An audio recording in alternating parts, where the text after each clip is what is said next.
All right, today I have Jeff with me, and Jeff and I, we met through, what was it, a Facebook group, I think, or something? Yeah, it was a Facebook group. Yeah. So we got to connect, and he's got an amazing journey, and I know that we're not going to touch everything in this episode. So, you might have to come back. I don't know. We'll find out. But Jeff, why don't you just share a little bit about yourself, maybe what you're doing now, and then we'll just dive into how you got to where you are today and see what direction we go in. Sure. Yeah, absolutely. Yeah. Thanks for having me. First of all, this is a real great pleasure to be here with you today. So, I'm an entrepreneur. I've been successful in starting a business. It's about 20 years old. We employ about 25 people, and I've enjoyed that and doing that. I'm kind of semi-retired, I guess. Just trying to move on to my what's next, if you will. And part of that is using my experiences from my life, because I think that they would be helpful for other people. Everybody says that, of course, but I've got quite a unique story, and I really look forward to talking to people, and the response has been amazing. What else could you ask for in your second act? That's true. Yeah. And you do have an amazing story to tell. I don't, like I said, I don't know where we're going to go with this, because I know there's a lot that you can unravel, but is there a certain spot in your life that you would just like to pick up at and just start from there?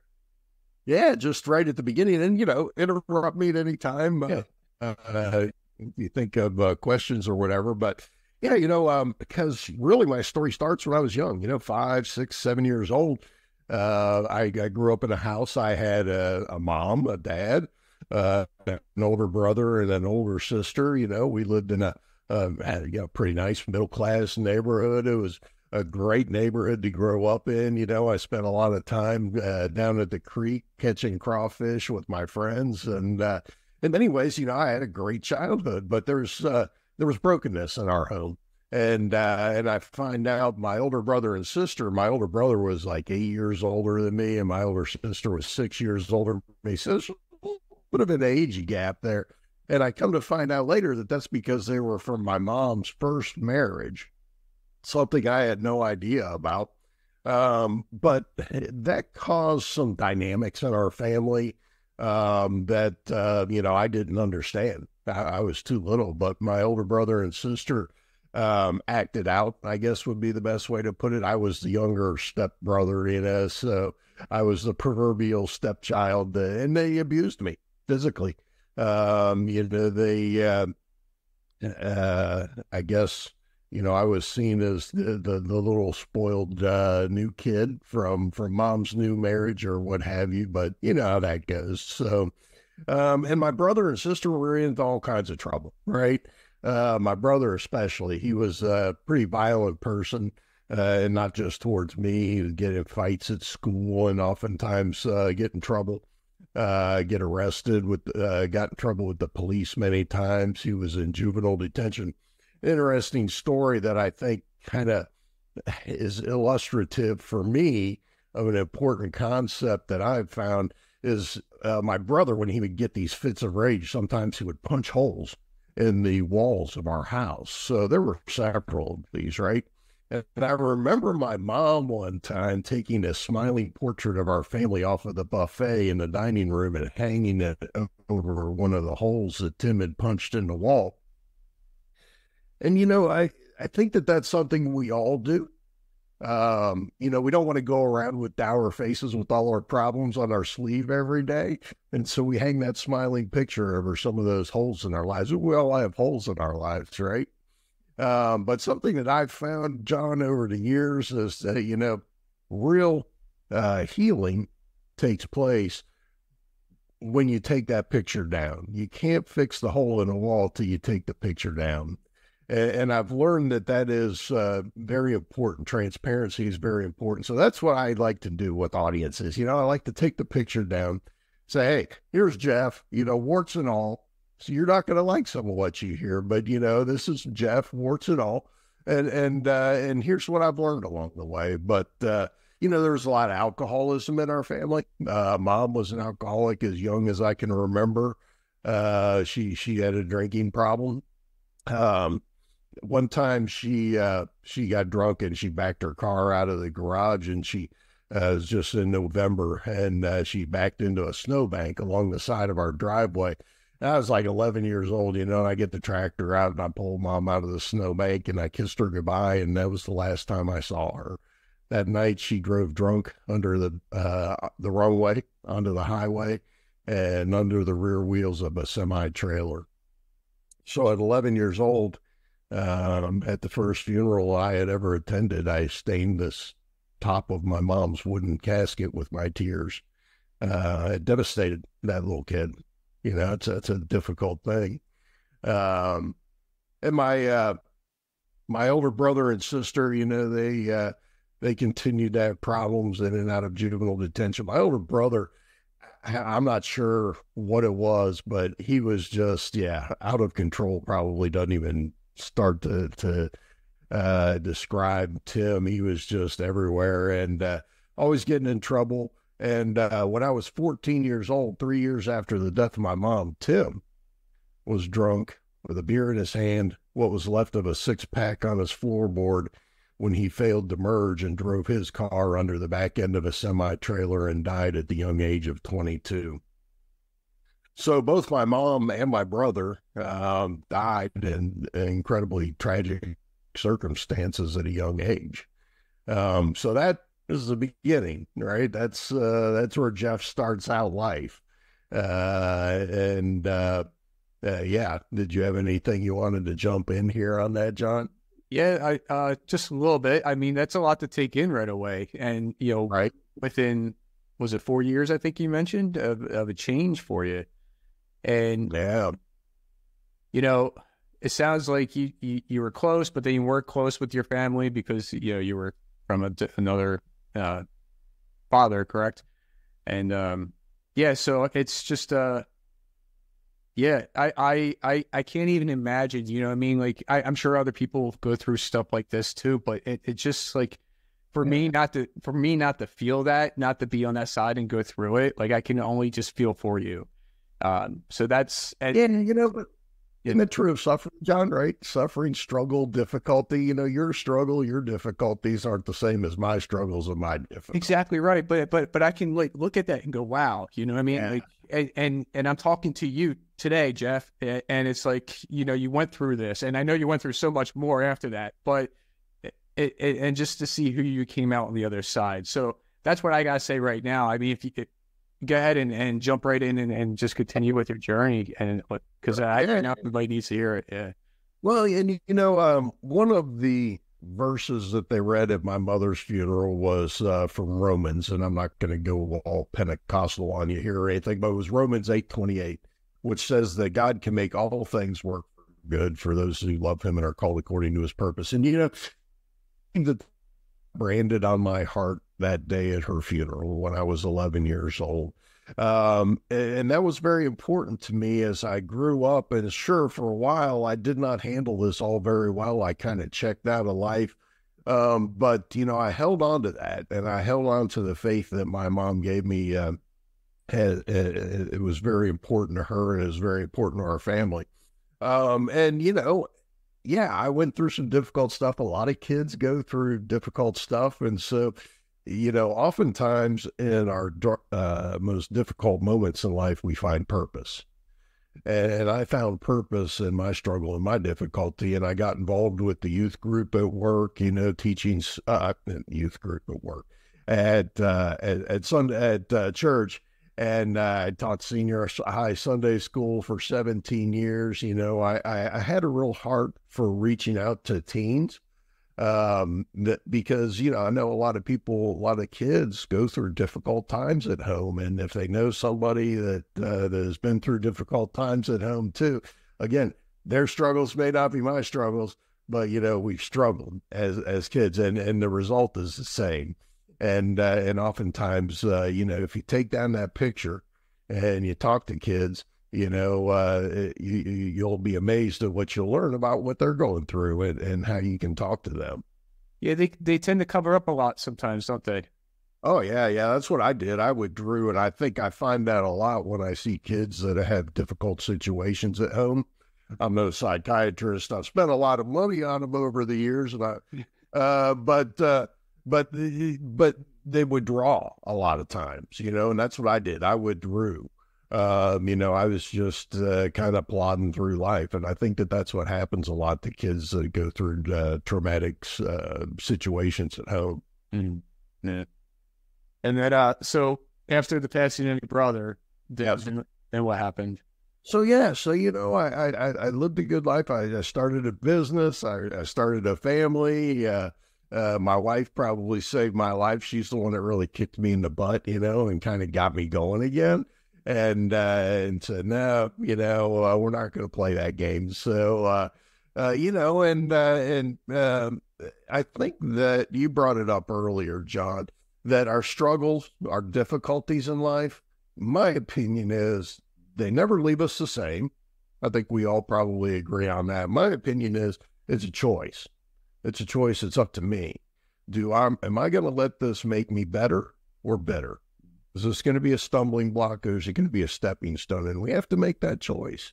A lot of people, I'll give you an example. So my sister, she used the tragic circumstances of our childhood kind of as I would say she had a lot of self-pity, right? She was a victim mentality, and that stuff is very destructive. You add on top of that the fact that my sister was an alcoholic, and that's like, gas in a match. That is a deadly combination too. But self-pity is one of those things that that you can take away from struggle and difficulty, but it's going to lead you not to a better life for sure. At the same time, we can learn meaning and purpose from our struggles. But my sister, no, she struggled. She had a hard time dealing with the circumstances we had been through. She drank a lot. She was oftentimes in the hospital. And one time she was in the hospital, and I went in and I said to her, Krista, I had tears in my eyes, right? I've had to bury Mom, and I've had to bury Tim.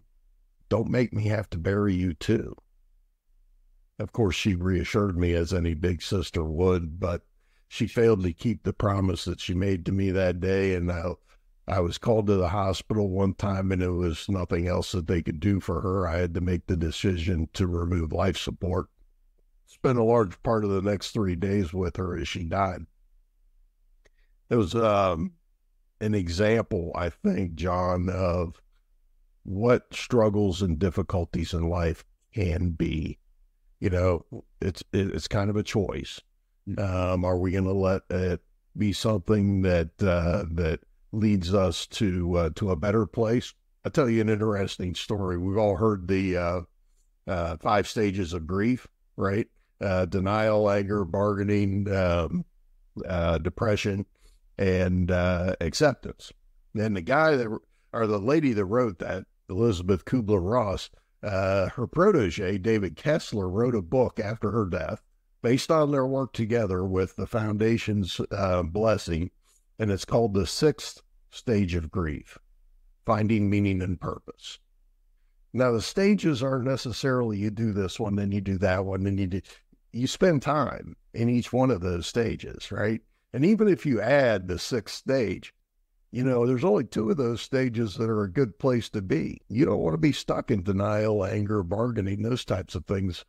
But a lot of people do. A lot of people, like my sister, get stuck in the negative stages of grief. And it really does destroy lives. A few months after my sister died, I was golfing with my friend, Father Chris. And after golf, he said he wanted to go for a ride in my car. Chris loved to golf so much, he said once to some fellow priests, he said he wanted to die in a sand trap, right? So he and I were great golf buddies, and we were together almost every weekend during the summer. And one day we were golfing, he said he wanted to go for a ride in my car. And that ride didn't last more than about 10 seconds. And we ended up down an embankment upside down in a sand trap where my friend Chris died. I walked away with barely a scratch. This was just a few months after my sister had died. And to say the least, I was devastated. I don't even know how to describe the depths of where I was at that point. The horror of the whole situation was just, frankly, unbearable. I was hanging on by a thread. Anti-anxiety medication, alcohol, sleeping pills were all holding me together. I pled guilty to vehicular manslaughter in the death of my friend, and was sentenced to 3 months in the county jail in downtown Cincinnati. It's a beautiful place. Oof, kidding, of course. And yeah, I again, I was left picking up the pieces of my life. You know, it was shattered, and picking up the pieces and getting my life back. This was back in 2017, so it's not that long ago. But you know, there was some key things I think that are important when going through struggle and difficulty. Yeah, we can be better, but it's not easy, right? It's not a cakewalk. This is not for the faint of heart. But it takes work, and it takes work every day. You know, I never arrive at a better place. I'm living my best life ever right now, even after some very difficult circumstances in life. So hang in there, whatever you're going through. I'm here to say, you know, you can get through it if you hang on and keep taking one step at a time. And I firmly believe, though, no matter what you're going through, that the real possibility exists of a much better day tomorrow. Yeah. And so besides that one step at a time, and going through all of this, you know, what kind of habits or kind of routines or something you might have set up for yourself to kind of keep moving forward and not, you know, obviously you put some of the past behind you so you can come out better and stronger than you are and find your purpose. Yeah. Well, you know, real key part of it right up front, make the decision, right? Am I going to be stuck in this for the rest of my life? And I decided that I was not going to be. You know, I sat there in jail and I looked around me and I saw a bunch of bitter young men who had difficult circumstances in life, who had been dealt a bad hand, no doubt, but who let it turn them bitter instead of better. My sister is a prime example. You know, the decision needs to be made. I needed to make that decision, and I knew that I needed to make that decision very clear in my mind. You know, was I just going to, you know, write off the rest of my life? And I don't think that my friend Chris would have appreciated that. I think that would dishonor his memory. You know, that's part of what kept me going. But so, yeah, as difficult as it is, you know, you make that decision. And then, you know, obviously, you know, you got to take control of your thoughts. This isn't anything new, right? A lot of people talk about this, and I think it's very important. Our mind is a highway, right? And there's thoughts on it, and cars, you know, driving on it all the time. And the thing is about this highway is you get to control what cars get on your highway. And too often times that highway gets clogged up with cars that shouldn't be on there. Cars you need to kindly show the exit ramp, and you need to control the traffic on that highway and make sure that it's good and builds you up. Because too often times our thoughts are negative. You know, it's human nature. It's not a bad thing.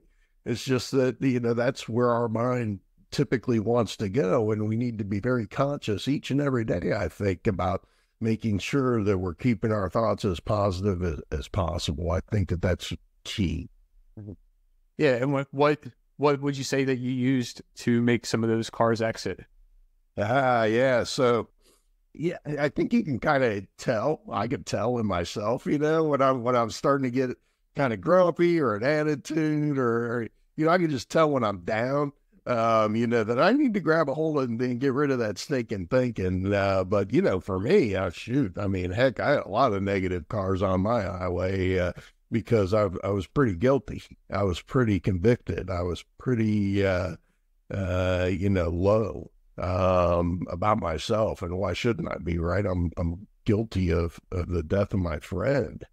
That's a lot to come over. And, that's another key point that I will tell you, John, is, and this is another point that I think, when I was in jail, I decided, okay, if I'm going to come back, what is the key things? And one of the key things is forgiveness.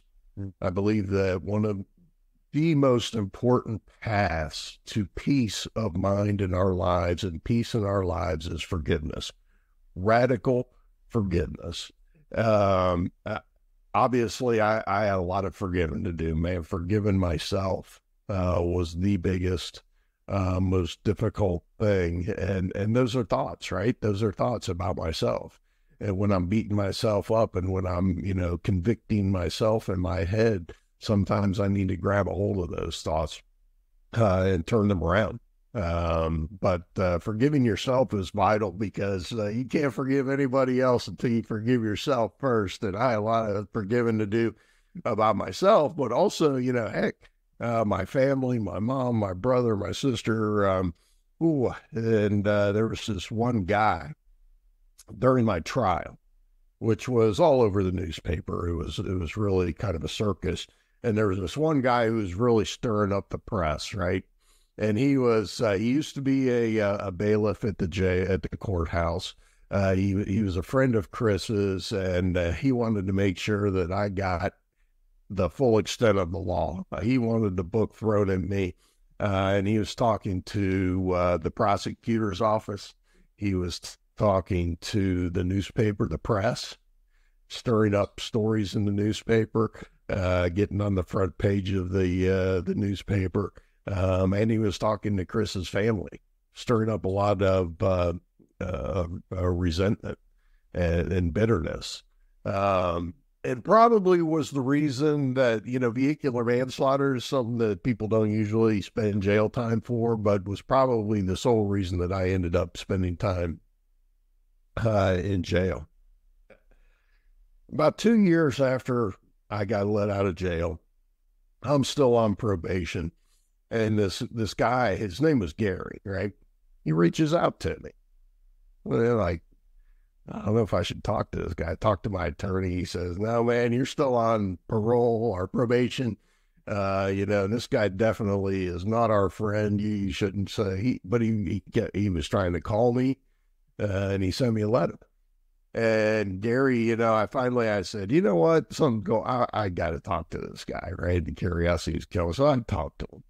And Gary wanted my forgiveness.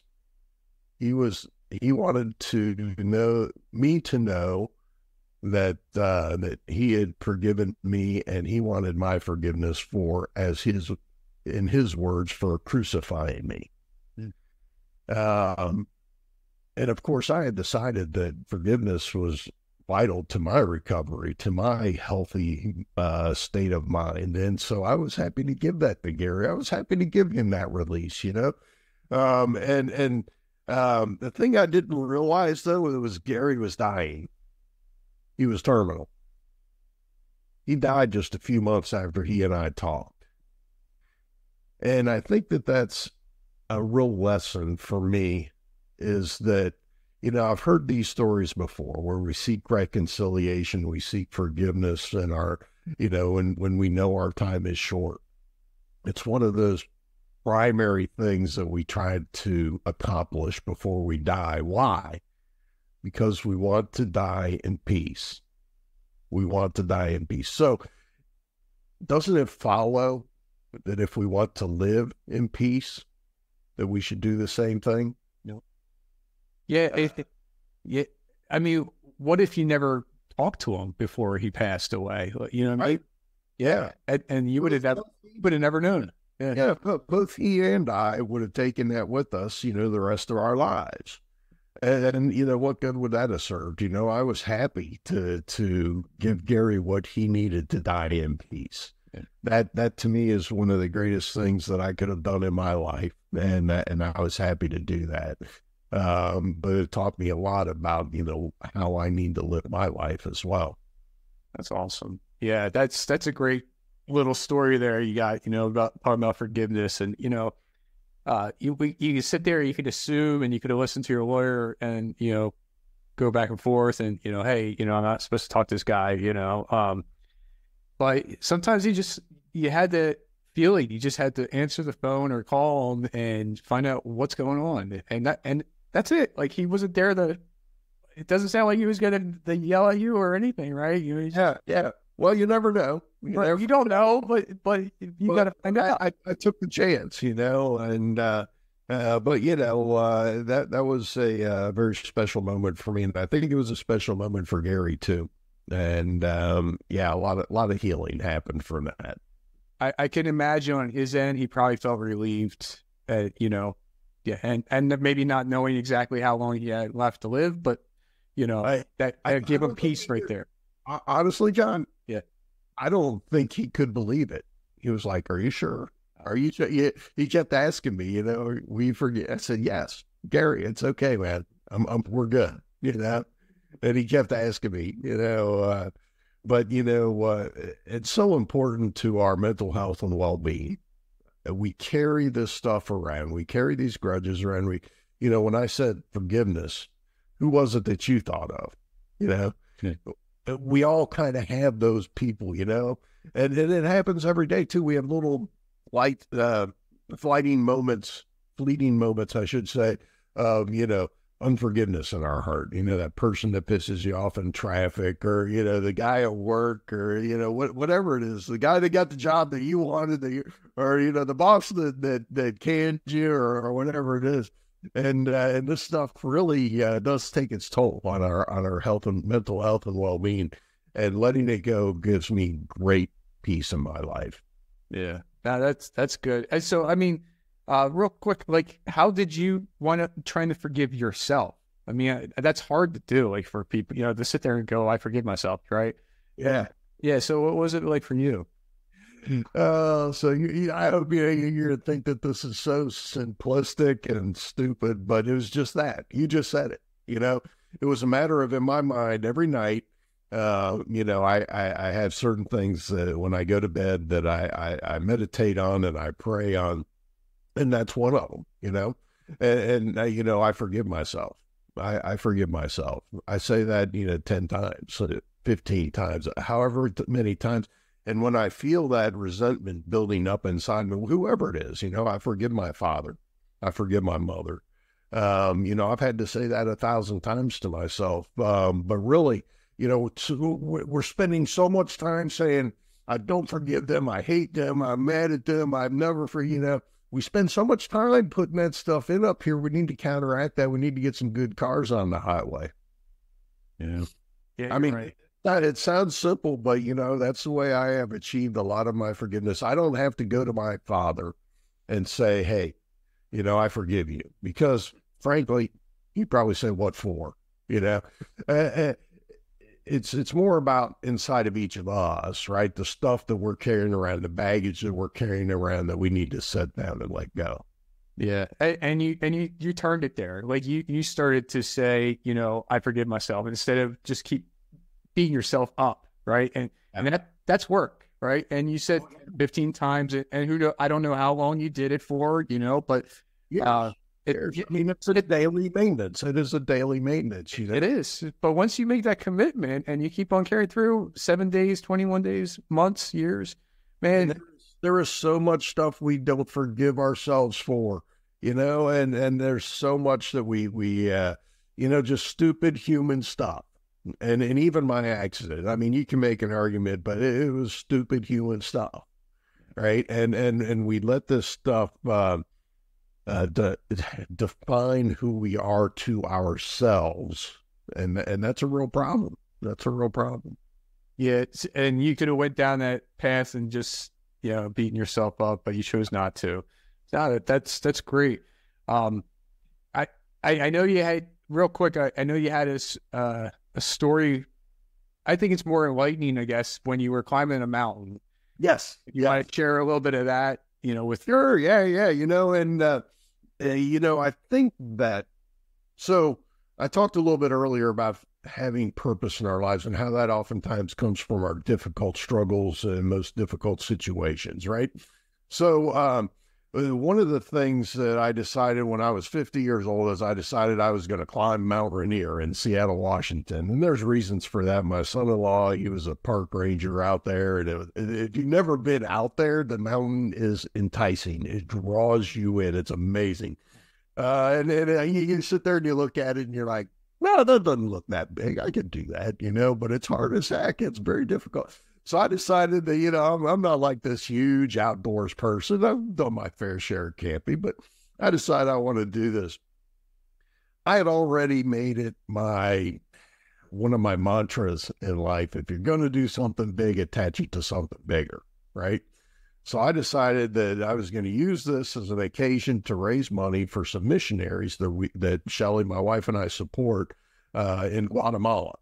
And they were building a school for special needs children, which in rural Guatemala, there's nothing there for children with special needs. And unfortunately, because of a lack of education, they get neglected. These families only have so many resources. So this was something that maybe because it involved kids, I don't know. But, I decided that I was going to use climbing Mount Rainier to raise money. So I raised about $25,000 when I was climbing Mount Rainier. But August 11, 2016, I summited Mount Rainier.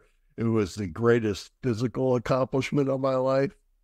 It was the most difficult physical thing I had ever done by far in my life. It was really, really hard.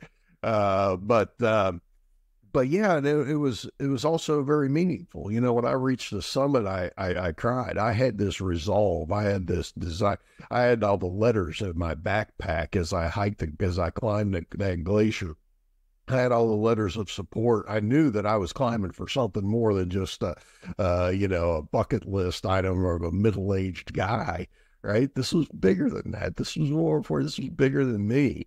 And so when I reached the summit, it made it so much, that accomplishment, that incredible life accomplishment, it made it so much more important. It made it so much bigger. It was bigger than that. And I think that, that was right before my sister died and right before the car accident. Within a year, I was under indictment for vehicular homicide and my sister had died.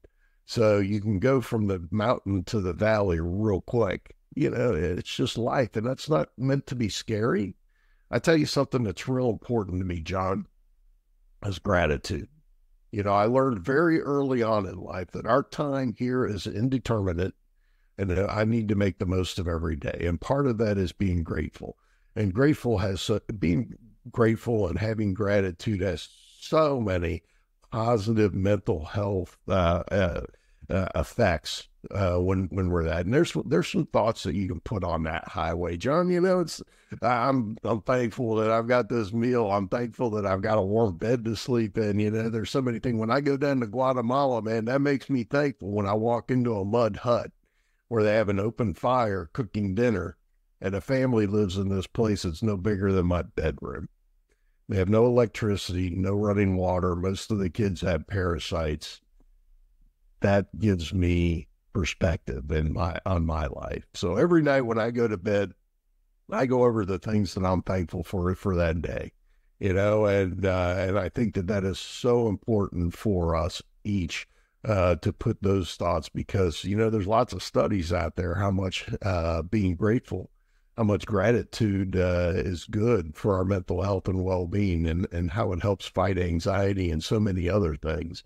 The research is there, and being thankful as well as forgiveness both have been shown to have incredible benefits for us in our mental health and well-being. You're right. And there is a lot of science that backs it up. I couldn't tell you exactly everything they say, but it's there. And your story with Guatemala and stuff, it's one thing to see the pictures, but it's another thing to experience it and see it in person, which makes you really grateful and thankful for everything you have and the people around you and all that stuff. Yeah. So I can only imagine what it's like walking in there and go, this is it, this is how they live, and compared to you, smack your Western sensibilities right upside the head, John. I'm telling you, it's, the human smell, the fire, We help install concrete smokeless stoves because they have lots of respiratory diseases from cooking on these open fires. It just really is. But I tell you something, and this you could convict a lot of us, right? The kids are happy and joyful and playing. And yeah, they have parasites. And yeah, they don't have a lot to eat. And some of them are malnourished. But man, those kids, they're happy and they're joyful and they don't know what they don't have. And I think that that's the lesson for me. It's a lesson for all of us that, hey, we have to do the best with being happy where we are. And it isn't where the life that I would have chosen. Nobody sits down and says, well, I grew up, I want to be divorced, or I want to be unemployed, or I want to be, in jail, addicted, but life happens. And we got to give ourselves some grace and work our way through it. You're right. And I'll share a little bit. I do say thank you in the morning and thank you at night, for being alive pretty much, and then I'll dive into what I'm grateful for as well. But I think being here and waking up every day it's an amazing thing. So, I mean, that we get to talk to each other, right? Yeah. And, I do write what I'm grateful for every day, 3 times in the morning, it's awesome. Yeah. And I'm just sharing this because, it might help other people start to do things too. And it took a while, and it's one of those things, like you said, forgiving yourself, but you have to do a little bit here and there. And because at first you're like, yeah, this sounds weird. And you do it and then you just keep doing it. And you're like, wow, this is pretty good. Yeah.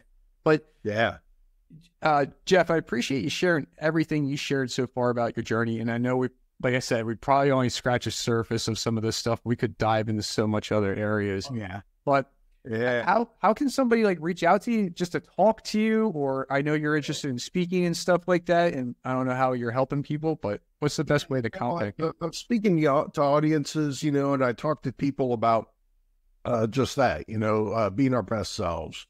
It's tough out there, right? I see the news.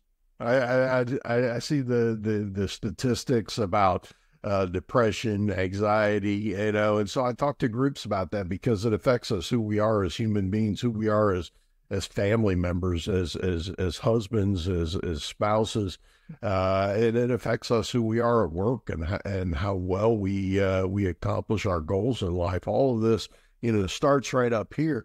And so I love to talk to people about how to be their best selves. I'm available. I have a website, Jeff-Higgins.com. That's Jeff-Higgins.com.